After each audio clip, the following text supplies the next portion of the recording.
On New Year's Eve, the city donned a dazzling cloak of joy and hope. Colorful lights wrapped around lampposts, and red lanterns swayed gently in the crisp night breeze. The hurried footsteps of passersby mixed with cheerful laughter echoing throughout the streets. Shopfronts glowed brightly, while the fragrant aroma of bánh, chưng, and tet sweets blended with the subtle scent of incense, creating an atmosphere that made everyone long to return home for a warm family gathering. Yet amid this festive scene, Hai, a motorcycle taxi driver, sat quietly under a tree by the roadside. His thin faded coat, worn by the years, did little to shield him from the biting cold of the year's final night. He rubbed his hands together, occasionally breathing into them for warmth, but the chill seeped into every fingertip. Every breath. Hai gazed at the passing crowd, his eyes filled with distant sorrow. There was a time when Tet meant warmth and family for him, but now those memories were nothing more than faint, scattered fragments in his mind. His parents had passed away early, and his younger brother had left for the city, disappearing without a trace. For Hai, Tet was no longer a time of reunion. It was merely a stretch of days, colder and lonelier than ever. Hai sighed, his hands gripping the handlebars tightly, as if trying to draw warmth from his old, worn-out motorbike. He intended to return to his cramped rented room, where he had grown accustomed to modest meals and watching fireworks on his phone screen. However, as he rode past the old bridge, something made him stop abruptly. Under the dim glow of the streetlights, he caught sight of a small figure curled up beneath the bridge. A tattered, threadbare blanket barely covered frail shoulders that trembled from the cold. A sudden tightness gripped his chest. This was not a sight one would expect on New Year's Eve. He hesitated for a moment, but an invisible force seemed to push him forward. Turning off his engine, he stepped down. His footsteps echoed softly, the sound of his shoes crunching against the pavement breaking the silence of the night. "A little sister, why are you sitting here? It's freezing. Why aren't you home?" His voice was hoarse from the wind, yet still warm enough to cut through the chill. The girl flinched slightly and slowly lifted her head. The streetlight cast a faint glow on her pale face. Her dark-circled eyes filled with exhaustion. Her disheveled hair partially veiled her features, but it couldn't hide the deep weariness etched into her expression. Hai froze. The sight before him was like a sorrowful painting brought to life, abandoned amidst the bustling New Year's Eve.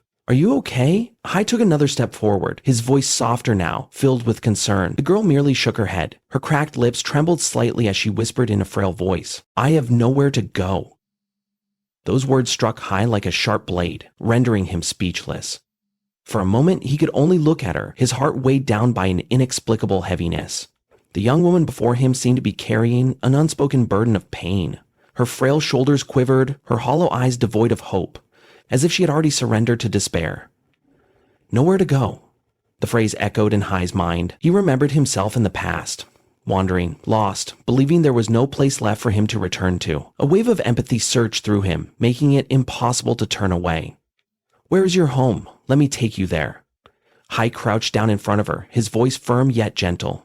The girl lowered her head, her small hands clutching the frayed edge of her blanket as if trying to grasp the last traces of warmth. Her eyes, rimmed with redness, shimmered with unshed tears, yet she remained silent. A gust of wind swept through, lifting the thin blanket slightly, revealing her feet, pale and frozen from the cold. Hai quickly bent down, picked up the blanket, and gently draped it back over her shoulders. "You don't have to be afraid. I won't hurt you. It's freezing tonight. Let me help you." Hai spoke patiently, his gaze sincere as he looked at the girl. She trembled slightly, not just from the cold, but perhaps because his words had ignited a faint glimmer of hope within her, something she had long believed was extinguished. Sitting down beside her, Hai leaned forward slightly, his voice warm yet laced with concern.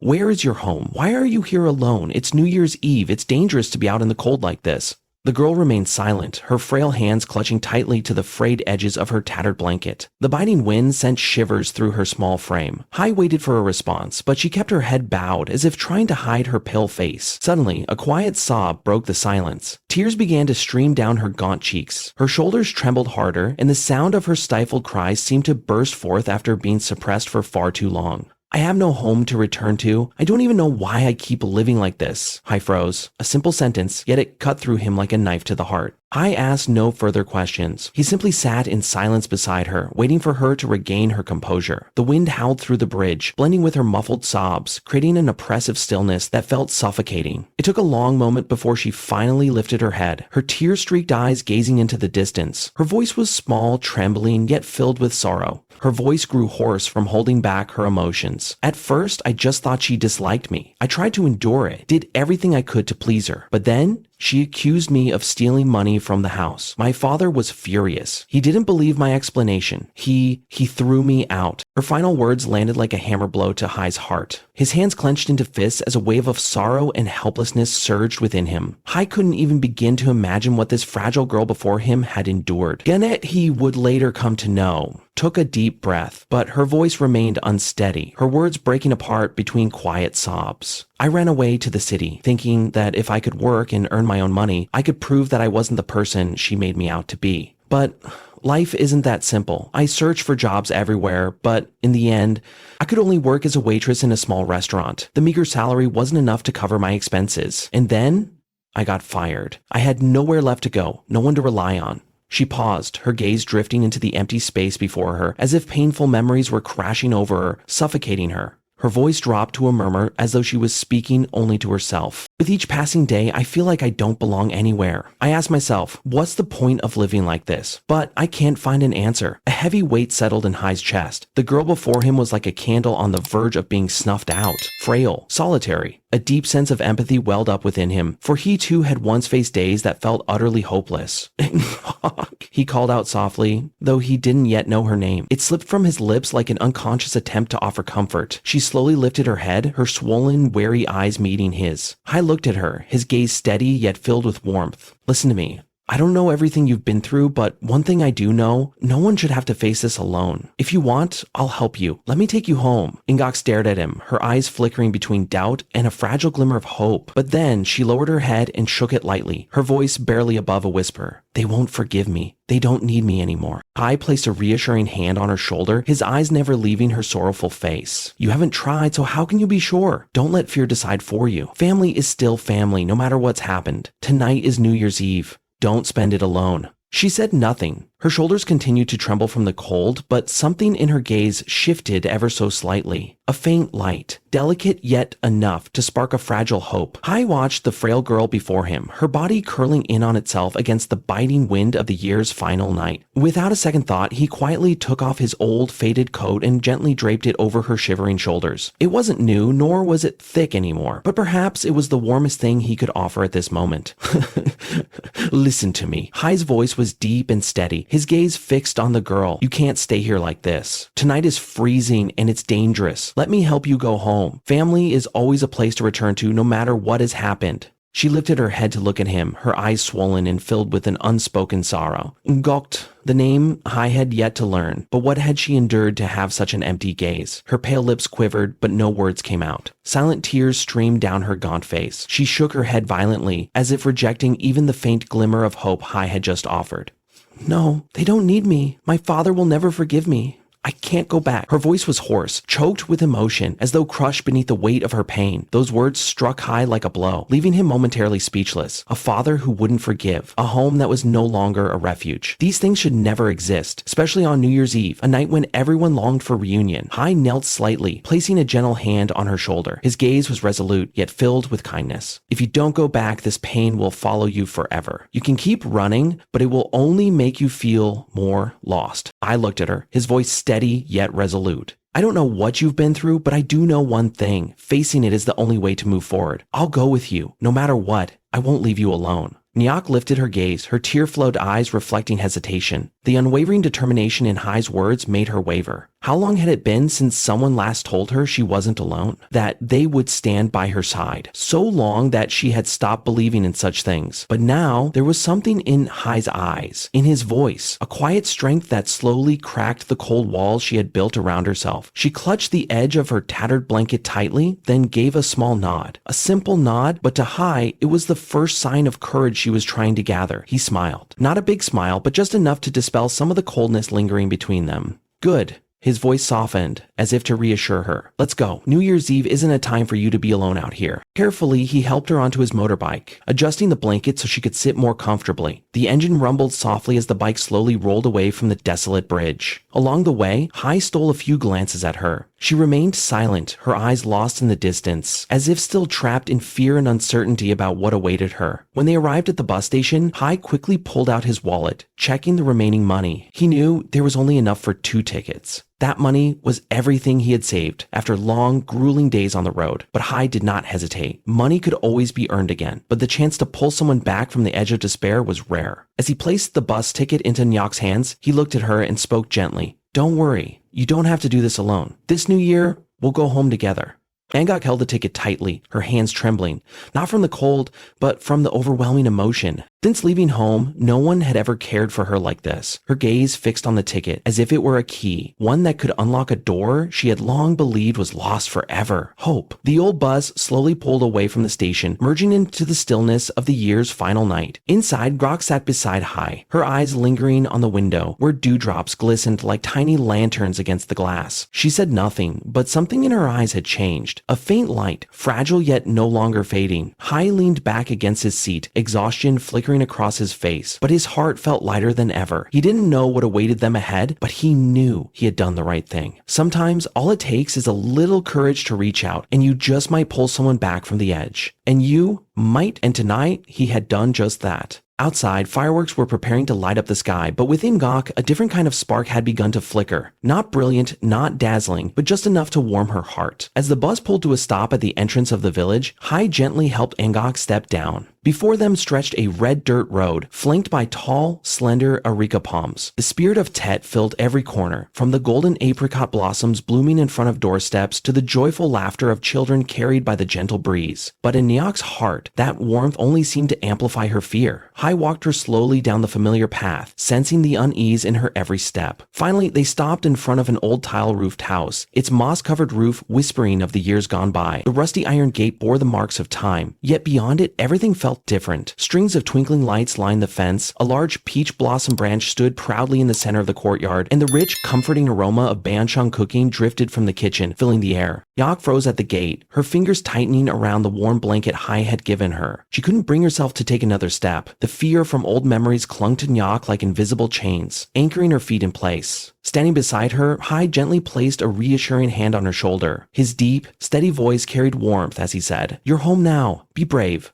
I'm right here with you." And Clock gave a weak nod, taking a deep breath before pushing open the rusty iron gate. It creaked softly in protest. From inside the house, Mr. Fook, Nok's father, heard the sound and stepped out. His eyes widened instantly upon seeing the daughter he had been estranged from for so long. His body stiffened, as if he couldn't believe what he was witnessing.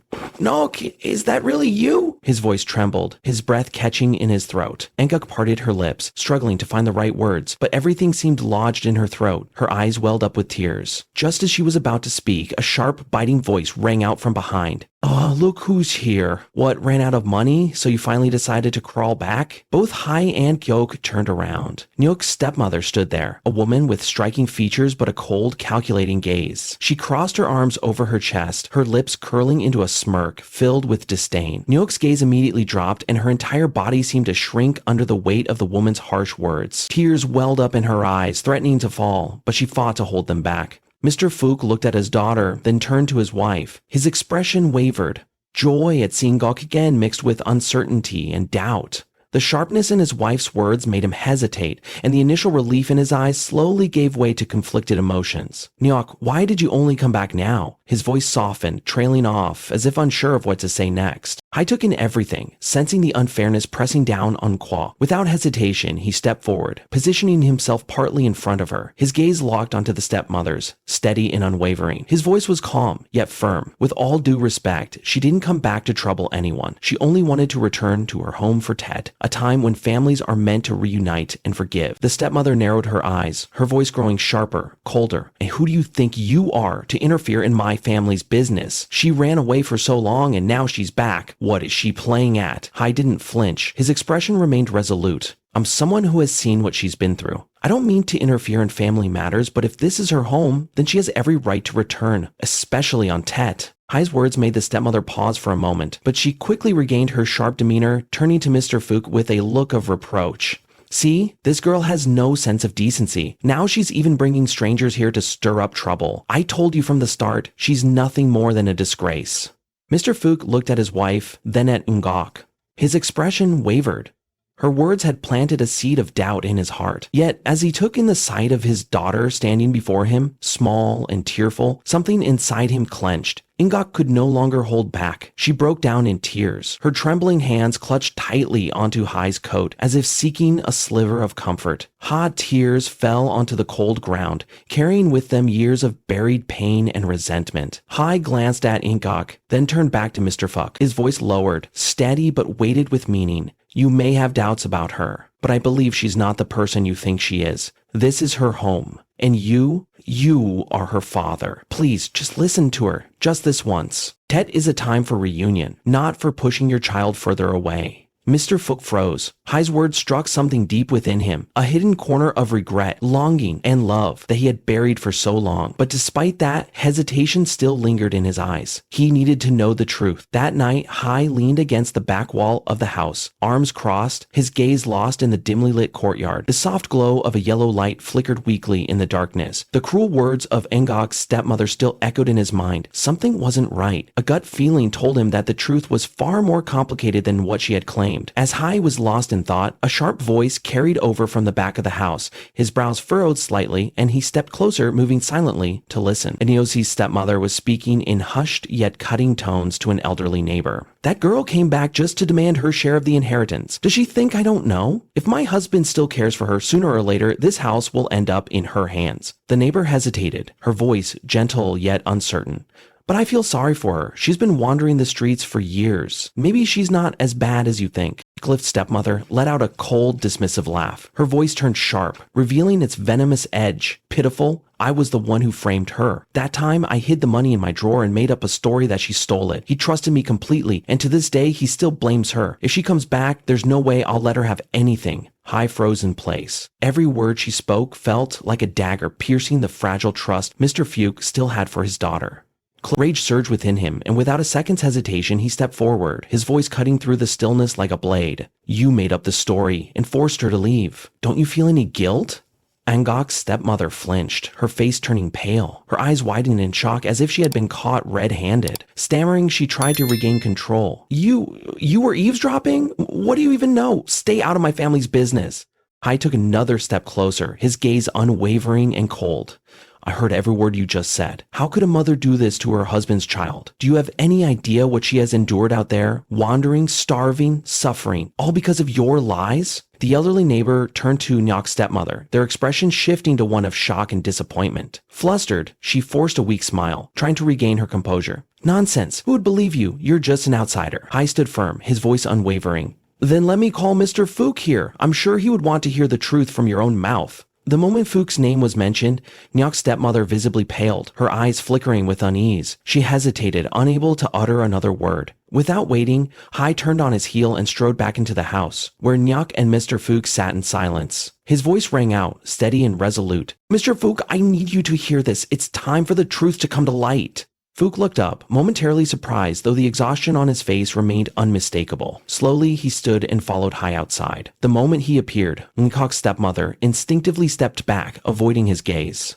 What's going on? Fook asked, his voice slightly trembling as if he already sensed something was wrong. Hai turned to face her, his tone firm. Go ahead, repeat what you just admitted, say it in front of him, or I will. Her face drained of color, lips parting as if to deny it. But the weight of Hai's unwavering stare, the shock in the neighbor's eyes, and the uncertainty in Fook's gaze left her with no escape. At last she lowered her head, her voice barely above a whisper. I just wanted to protect this family. I was afraid that if he still cared for her, this house would no longer belong to me and my son. I only did what I had to. Mr. Fuck stood frozen, his face pale, hands trembling as he clenched them tightly. His gaze shifted from his wife to Ngok, the fragile girl curled up in the corner. For the first time, he saw the truth he had long refused to face. Ngok, he whispered, his voice hoarse. Have you endured all of this without me ever knowing? Ngok looked up, tears rolling silently down her thin cheeks. She nodded slightly, but said nothing more. In her eyes, there was deep sorrow, yet mingled within it was a faint glimmer of hope that perhaps at last her father understood. Mr. Fook staggered, his trembling hand covering his face. My God, I blamed you wrongly. I trusted the wrong person. Hai remained silent, allowing Mr. Fook's own words to settle within him. Then, after a moment, he stepped forward, gently placing a reassuring hand on Gyak's shoulder. Ngok wants nothing more than to return home. I believe you are still the father she loves and longs to rely on. You can do the right thing now. Mr. Fook looked at Nok, tears streaming down his gaunt face. He dropped to his knees before her, his hands trembling as they grasped hers. His voice broke with emotion. My daughter, I'm so sorry. I've made so many mistakes. Can you forgive me? Gok burst into tears, nodding before rushing into her father's embrace. In that moment, all the misunderstandings and pain seemed to dissolve, soothed by something simple yet sacred, the bond between a father and his daughter. Mr. Fook stood frozen, his eyes red as he gazed at his fragile daughter, now trembling in his arms. Tears streamed down her pale face. His wife's harsh confession had struck him like a heavy blow, awakening memories of the daughter he once cherished yet had so carelessly cast aside. His voice trembled, choked with emotion, as if he couldn't believe what he had just heard. Slowly his hand reached out, resting gently on Gok's shoulder, but the weight of guilt and sorrow rendered him speechless. Gok looked up, her tear-filled eyes meeting her father's gaze, laden with remorse. For a brief moment, all the suffering and pain she had endured seemed to fade away, making room for a faint glimmer of hope flickered in Ngok's heart. Yet she still couldn't bring herself to believe it. She wasn't sure if her father would truly open his arms to her again. Mr. Fook stepped forward, his movements slow and heavy, as if burdened by years of regret. Then, without saying a word, he spread his arms wide and pulled Ngok into a tight embrace. The warmth of his touch shattered her composure, and she broke down completely. My daughter, I was wrong. His voice was hoarse, each word slicing through his heart like a blade. I blamed you unfairly. I didn't believe you. Ngok sobbed in his arms, her cries filled with years of suppressed pain. She clung tightly to his sleeve, terrified that if she let go, this moment would vanish forever. Dad, I don't need anything else. I just need you to believe me. I just need you. Mr. Fook held her even tighter, his shoulders trembling with emotion. The little girl he once cherished had become frail and worn down by the very mistakes he had unknowingly caused. He could do nothing but hold her close, letting his silent tears fall, tears of remorse and redemption. From a corner of the yard, Ngok's stepmother turned away, her face pale as the disapproving gazes of the gathered neighbors bore into her. Outside the gate, whispers of gossip began to rise, their voices filled with anger and condemnation, all directed at her. She said nothing, only hurried out of the house. Her steps rushed as if trying to escape the light of the truth that had just been exposed. As her figure disappeared into the night, the small house returned to silence. But this time, the silence was no longer heavy and oppressive. Instead, it carried a sense of warmth and peace, like a small flame rekindling hope for a family that once seemed on the verge of falling apart. From a distance, Hai stood quietly, a faint sense of relief flickering in his eyes. He didn't say a word, only smiled slightly as he watched Unyak and her father still holding each other tightly. Their softs had softened, but their hands remained clasped, as if trying to erase all the distance that had ever existed between them. In the kitchen, the rich aroma of bánh chưng and bánh tét filled the air, blending seamlessly with the gentle atmosphere of the year's final evening. Outside, the twinkling lights from the peach blossom tree in front of the house seemed brighter, more vibrant,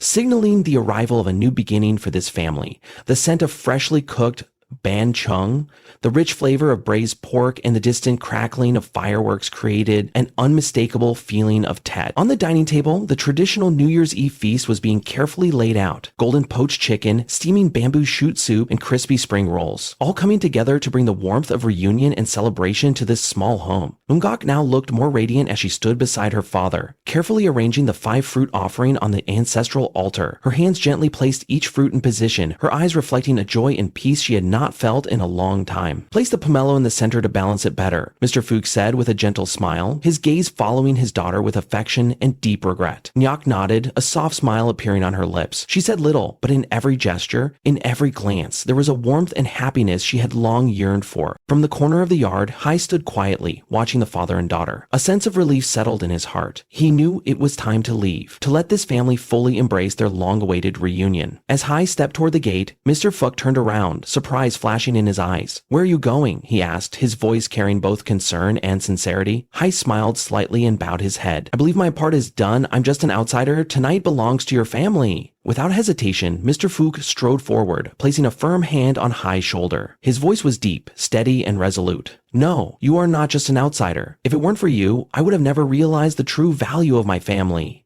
Stay tonight and have the New Year's Eve dinner with us. I owe you a thank you, and more than that, you have become a part of this family. Hai hesitated, his eyes drifting toward Ngok, who stood by the doorway. The warm glow of the light illuminated her face, and she offered a gentle smile. In her gaze was a deep gratitude, something she couldn't fully put into words. That's right. Ngok spoke softly, her voice filled with sincerity. If it weren't for you, I would never have had the courage to come back. Stay, just this once. Consider it one last favor for me. Hai hesitated. He had never imagined being invited to stay, much less becoming a part of a family's reunion. But as he looked into Mr. Fook's sincere eyes and saw Ingok's warm smile, he realized he couldn't refuse. Then, I would be honored to stay, Hai said, nodding slightly, a kind smile appearing on his face. They all gathered around the dinner table, the soft clinking of bowls and chopsticks, the cheerful chatter, and the warmth of shared laughter filled the small home, blending seamlessly with the lively atmosphere of New Year's Eve outside. Mr. Fook raised his glass, his deep voice resonating with heartfelt emotion. Tonight is not only a night of family reunion, but also the night I finally understand the true meaning of family. Ngok, I'm sorry, and thank you for coming back. Hai, I owe you a lifetime of gratitude. Let's wish for a peaceful and fulfilling new year. Ngok held her father's hand tightly, her eyes shimmering with joy. Hai simply smiled, raising his glass in a gentle toast, yet his heart swelled with emotions. Sometimes, kindness does more than change someone else's life. It gives new meaning to one's own. Outside, the first bursts of fireworks lit up the New Year's Eve sky, dazzling and brilliant, signaling not just a new beginning for Mr. Fook's family, but also for Hai and the journey that lay ahead. Inside the small home, the warm glow of twinkling lights wrapped around the peach blossom tree cast a cozy radiance across the room. The New Year's Eve feast was beautifully arranged, its rich aroma filling the air. Laughter echoed, blending with the soft clinking of bowls and chopsticks, creating the harmonious melody of a family reunion.